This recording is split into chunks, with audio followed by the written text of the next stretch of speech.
Welcome back to History 121, and it's time to talk about post-war America.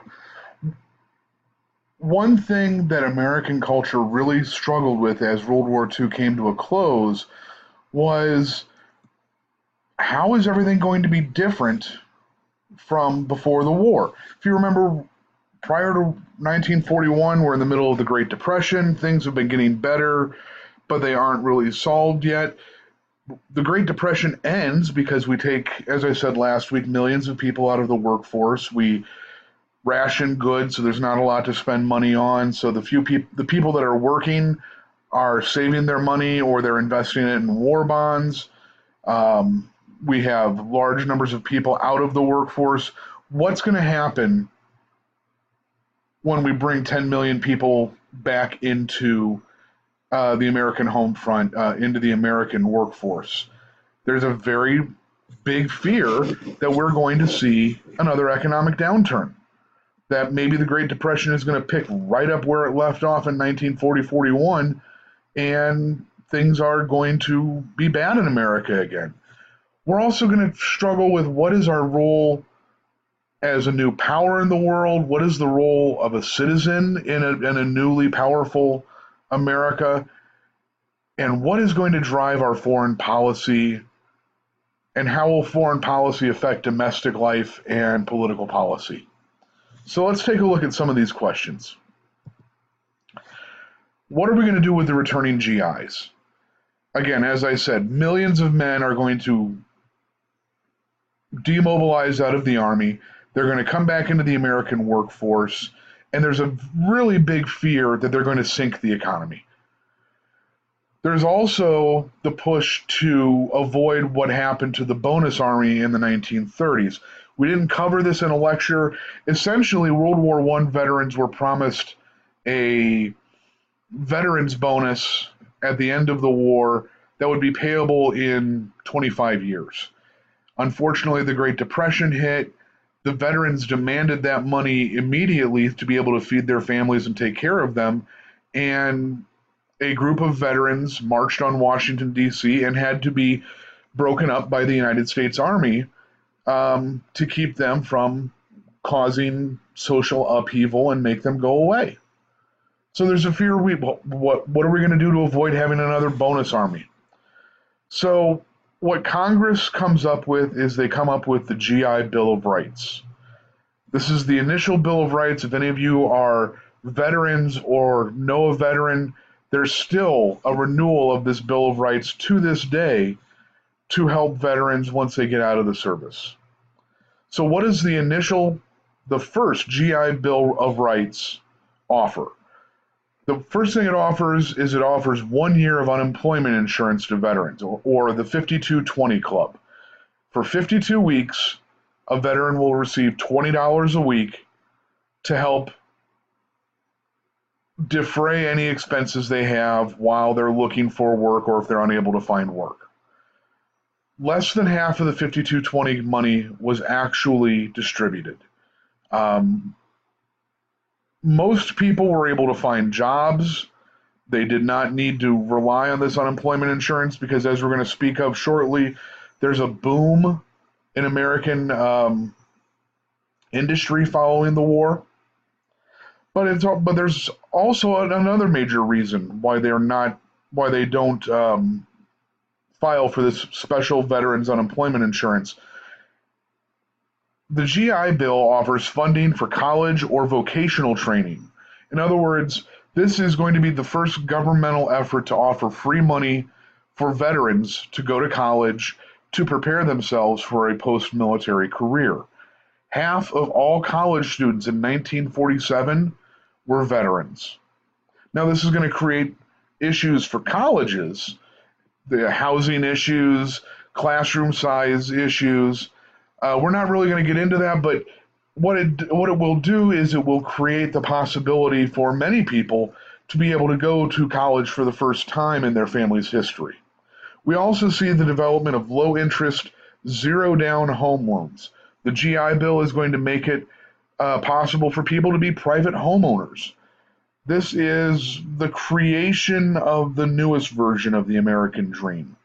Prior to this, people in cities didn't expect to live in homes that they owned. People expected to live in apartments, apartment buildings. You would have close relations with your family because you would probably live pretty close to them. You would have deep social networks built in these multi-unit family dwellings. And so now we have the ability for people to move outside of the city and buy their own homes. It's going to be the birth of the suburbs. We have a need for housing because of this new GI Bill. What are we going to? Where are we going to get these houses? Well, one of the first things, the first model communities that we have is developed in Pennsylvania called Levittown. It is a planned community uh, designed and built by Abraham Levitt and Sons. This is essentially the creation of a planned subdivision where houses are laid out in an orderly manner. You have the cul-de-sac, you have people with their half-acre lots with yards, you have the garage. It's a cheap house. It's a house meant for a single family, though, and it's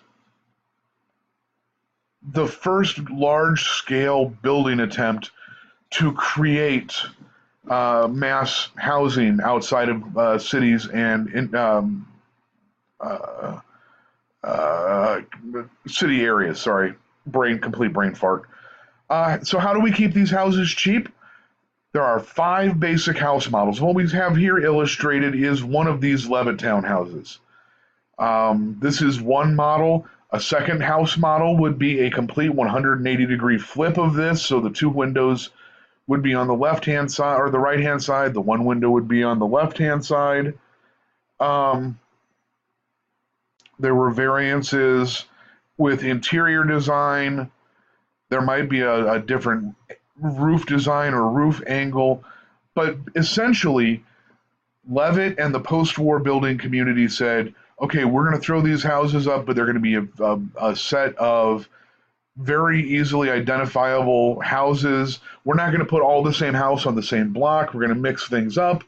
But essentially, we're going to build millions of the same types of houses. To buy a house in Levittown, it's an $8,000 house. If you don't get a GI Bill loan, it's $90 down and $58 a month until the house is paid off. This is the rise of the American suburb.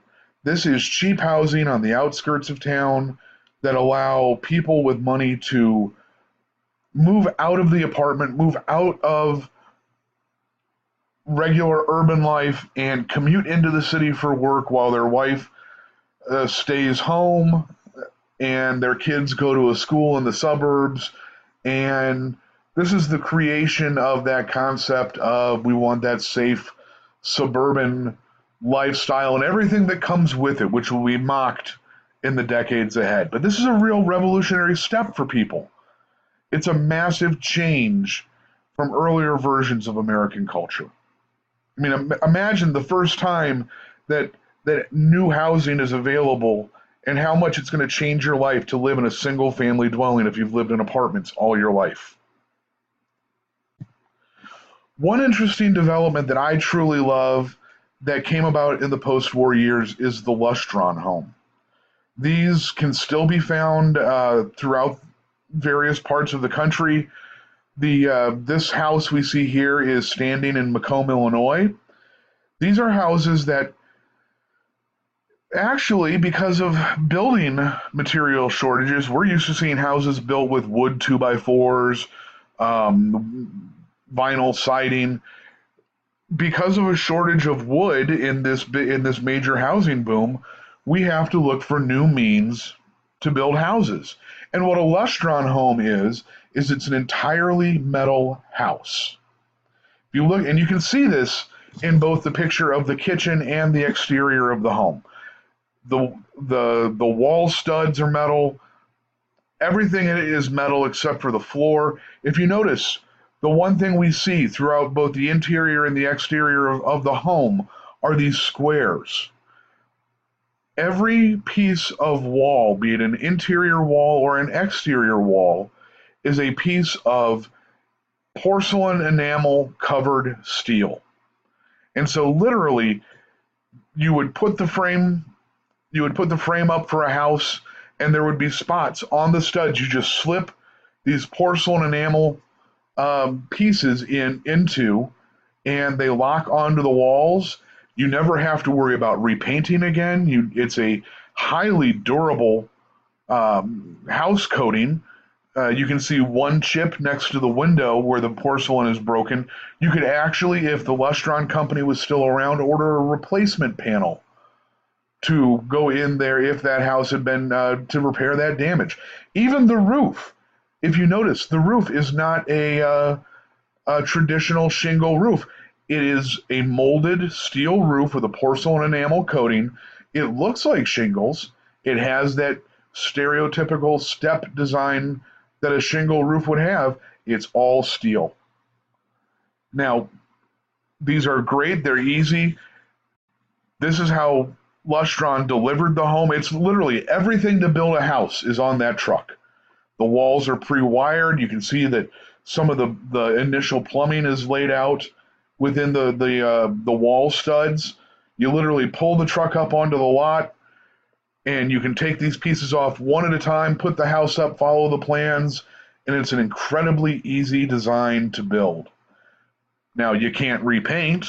You really can't change walls, do a major redecoration where you move load-bearing walls or anything like that.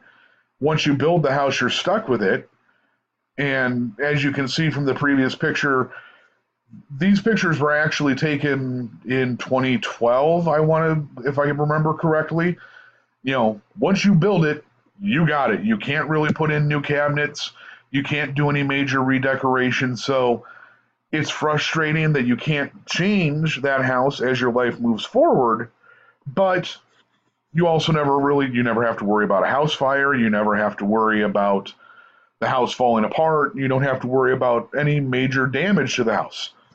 So this is one of the developments that allows for the rebuilding or the development of suburban America in some of these smaller towns in the wake of the Second World War.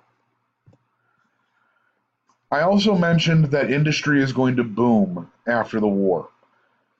If you remember, almost every industry in America had revamped itself in order to, support the war effort. Smith Corona, a typewriter company. I know you guys have never had a dealing with a typewriter before. Typewriter companies made rifles. GE made rifles and helmets and anything you could think of except for consumer goods. Once the war is over, American industry reorients towards making consumer goods since there's no longer a need for war materials. This is going to cause a resurgence of cheap, plentiful household goods, toasters, radios, armchairs, cars, kids' toys, anything you can think of is going to be available again. And remember, you couldn't buy these goods during the war years, and you were essentially forced to save your money. So people have money to spend on these items for the first time in, honestly, 15 or 20 years. We see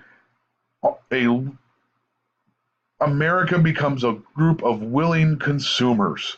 They have a disposable income again. They can buy dishwashers and stoves and new tires every year for their car and kid toys for their kids and the things that make life easier. And that's going to help fuel this retooling of industry. Gross national product increases from $200 billion a year in 1940 to $300 billion a year in 1950. As you can see, we're in a boom time economically for America.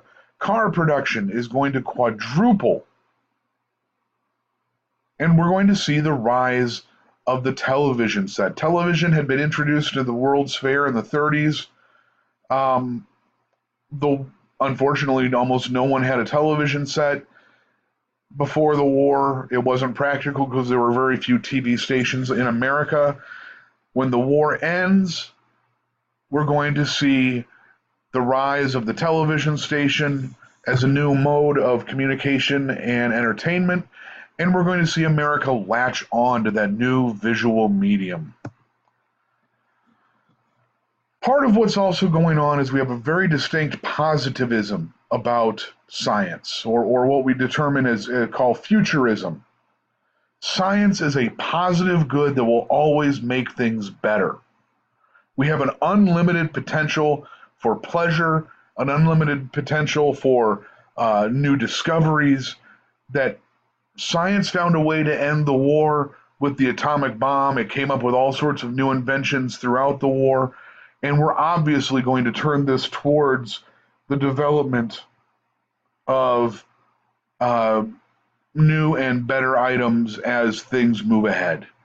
So we have this definite feeling that science is going to make things better and cheaper and faster, and food, there will be more food, and who knows what's going to happen? Who knows what the future will foretold because of what science is going to be. If you see, we have a link here. This week's assignment on the message board, I'm going to post separately the link to this movie that was produced by I believe Monsanto and the Walt Disney Corporation about the world of tomorrow. And the world of tomorrow wasn't rocket ships and life on Mars. The world of tomorrow was plastics and how your life is going to be made better by science. I also want to reinforce at the same time that America's place in the world is changing drastically. And what we're going to talk about on the next lecture this week is the rise of the Second Red Scare and the rise of a new global enemy, the Soviet Union. Communism will become a threat to American life, and that's going to entail several major changes for how we see life in the United States, how we see life abroad, and what our role throughout the world is going to be. So I'll go ahead and get that information posted up for you. I'll get a new lecture up tomorrow probably. I am almost finished getting the exams graded. I'll get those done as quickly as possible. If you have any questions, go ahead and drop me an email. Otherwise, I will talk to you guys soon.